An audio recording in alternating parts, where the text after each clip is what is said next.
इक़्तिदार, ताकत और दौलत मिलने पर लोग बदलते नहीं बल्कि बेनकाब होते हैं।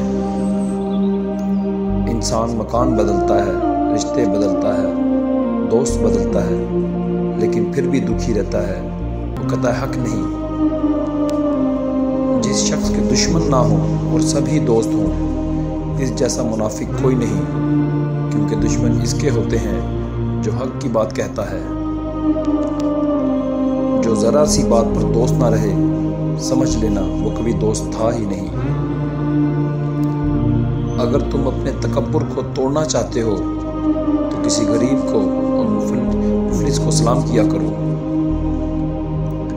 अपने दोस्त के दुश्मन से दोस्ती मत करो, ऐसा करने से तुम अपने दोस्त के दुश्मन बन जाओगे। जिंदगी में कसम, कदम और कलम बहुत सोच समझ कर उठाना चाहिए। अल्फाज ही सब कुछ होते हैं, दिल चीर भी देते हैं और दिल जीत भी लेते हैं। बाज़ लोग कहते हैं कि मैं गलत बात बिल्कुल बर्दाश्त नहीं करता, दर हकीकत गलत बात ही तो। मज़ीद वीडियो देखने के लिए हमारा चैनल हाजी कामरान खान सब्सक्राइब करें और बेल आइकन को दबा दें ताकि आप हर वीडियो से बाखबर रहें।